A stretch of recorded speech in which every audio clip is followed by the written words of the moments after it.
Welcome to another episode of Doing It Cheap.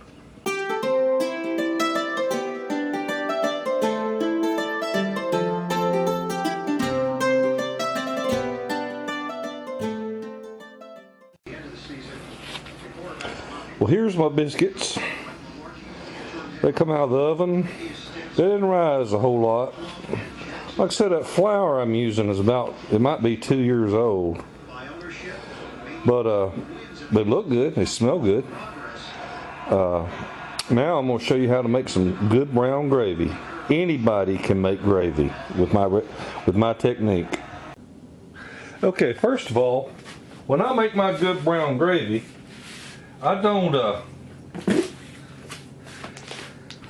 like to use my cast iron, only because I don't like any kind of liquid to come in contact with my cast iron except for oil or lard or shortening or butter. I don't want any watery liquid to come in contact with my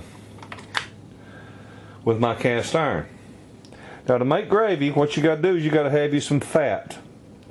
It don't matter if it's lard, it don't matter if it's bacon drippings, hamburger drippings, it don't matter if it's chicken fat, but you got to have some kind of fat to make your gravy.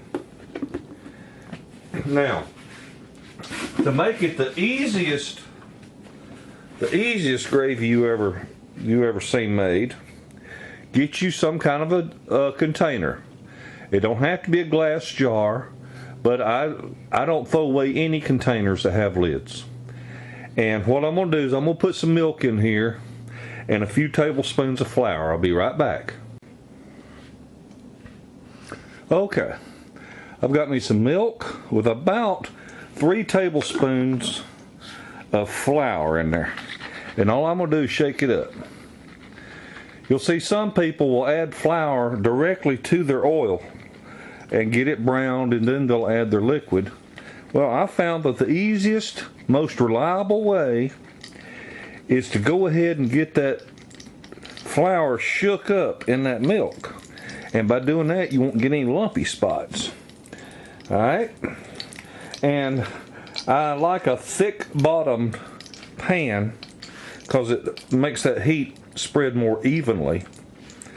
And I brought it up pretty hot there just to get the grease melted. I'm going to turn her down a little bit now. And all you do is don't hesitate now. Oh, that foamed way up. See how much it foamed up? It was just down here, but I shook it up, and that flour really gets like a lather going.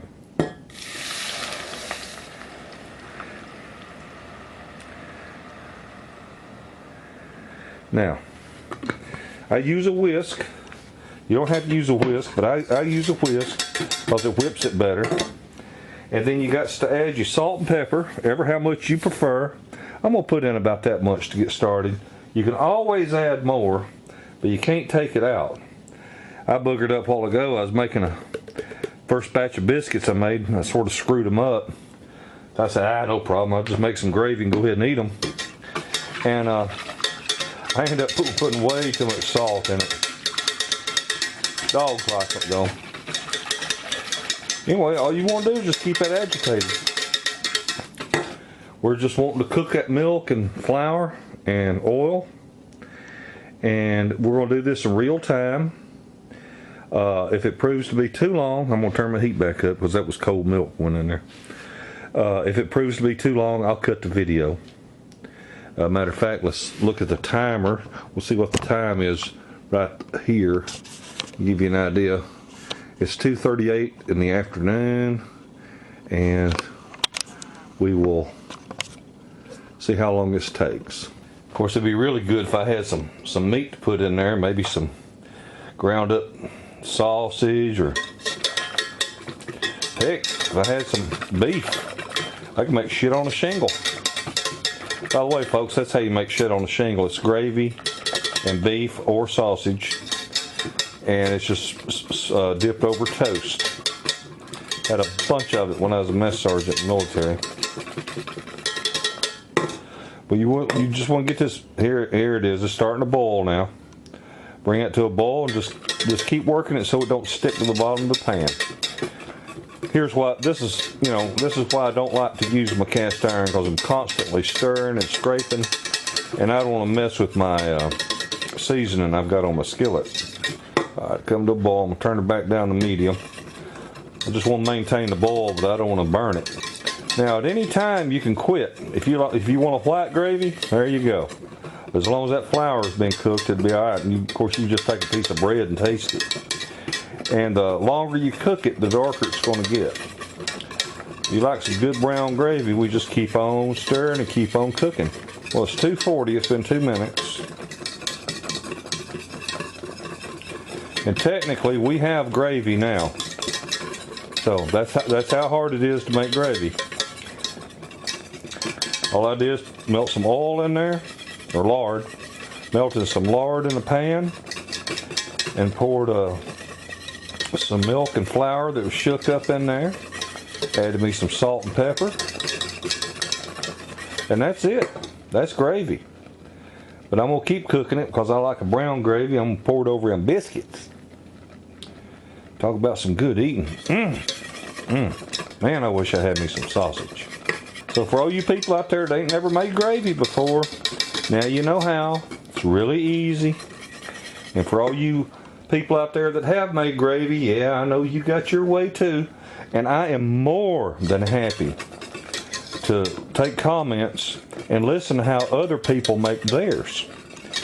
One of these days, get me some country ham, I'll make some red-eye gravy. But for those of y'all out there that make your gravy a different way, love to hear it. Would love to share it with the audience. Starting to thicken up because I can expose the bottom of the pan now. I don't know if you can see that if I move quick enough. So she's thickening up. The water and that milk starting to evaporate. Cooking it down. Yeah, check out that song by Joe Diffie, Good Brown Gravy. Oh, you'll get a kick out of it. All right. Let keep bubbling while I rinse out this jar. Oh yeah. Folks, I'm getting ready to pour this off over some biscuits. Well, it's 2:43 now, so it's been 5 minutes. Well, I'm going to turn that down to simmer. I don't want to burn it. Let me get them biscuits.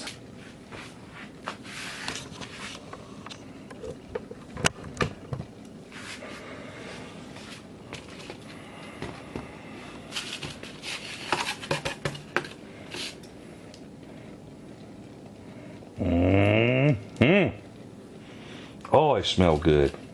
They didn't rise up a whole lot, but boy, they smell good. Tastes good too. Well, all right. It's time for some biscuits and gravy.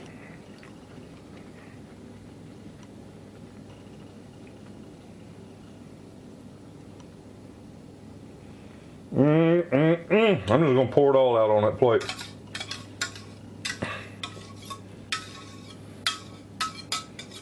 Now, here's the reason I don't like to do it in my cast iron.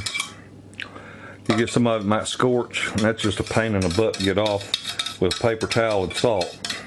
I do not like to use any kind of water or soap on my skillet after I've seasoned it. But this kind of pan will wash out easy. Well, folks, there you have it. Got us some biscuits and gravy going on now. Well, y'all have a wonderful day and a better tomorrow, because I'm about to eat. Bye. Bye-bye.